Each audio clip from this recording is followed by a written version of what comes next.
Hey, welcome back everyone, Baking Poutine here, back on the lettuce garden. This is episode 1, part 2, and in this part, I'll be covering some successful groups on Roblox. Without further ado, let's get started. There have been quite a lot of groups over the past couple of years, and I mean a lot. Copycats of one another, unique ones which sparked a whole genre, and of course we got the popular types, such as cafe groups, military groups, and of course the hotel groups. I'll be focusing more on the military groups as I have more knowledge in that domain, along with the fact that they last a lot longer than cafe groups.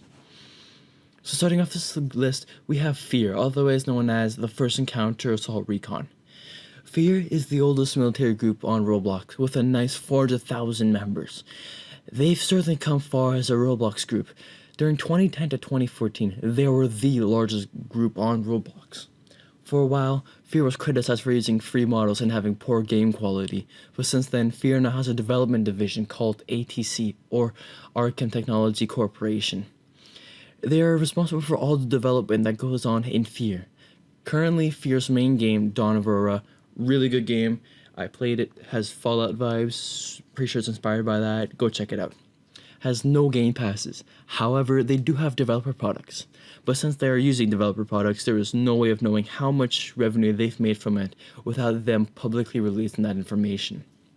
Fear also has a small line of clothing, which their main uniform, counting both top and bottom pieces, brought in over 147,000 Robux, or about 517 US dollars. They also have t-shirts that they sell at 2 Robux.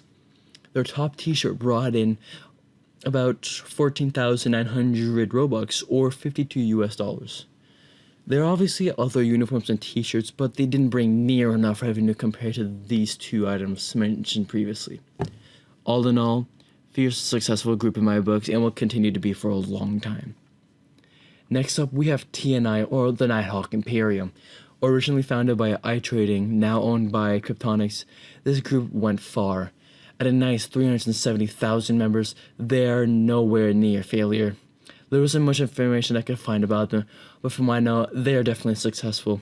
I do know this, they have been around for a while because I've been commissioned by them a couple years ago. Their current game, called Border Roleplay, The Grand Crossing, achieved over 21 million game visits since 2017.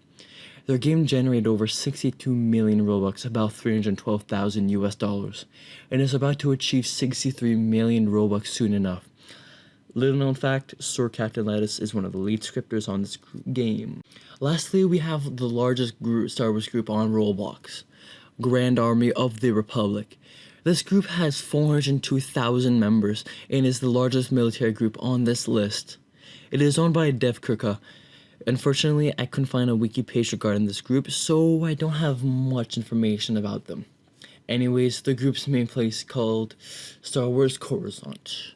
Normally, they have around 1,000 concurrent players at their peak hours, but to be honest, that is still a lot more than I've seen in my entire career as a Roblox Star Wars group person.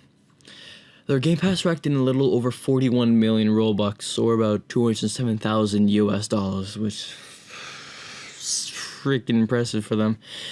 Regarding the fact that this game was released in late 2019, which if we compare back to TNI's game, which was released back in 2017, I'm gonna say that it's successful. Due to the fact that I could not find a wiki page about this group, I am unaware of any previous games, so I can't really talk about the analytics for those games or its history. Now that I've covered the group's success, I will now talk about how they've achieved this. I'll be using personal experience to attempt to properly describe how they did it. Unlike games, groups aren't usually featured on YouTube channels because it's normally role-playing military ranks or whatnot, so they have to improvise and utilize more funds into advertisements. Group military ads are normally darker compared to game ads featuring soldiers in combat instead of cartoon-like ads. Not that this is wrong. I do these kinds of ads as well, as I find them more appealing compared to cartoonish ads. They not only put more funds into ads, they advertise often, sometimes daily or weekly. This tactic will be explained more into depth in episode 5, so stay tuned for that. Another reason for their success is that they don't give up. Each one of these groups are still active to this day and are huge because they did not decide to give up.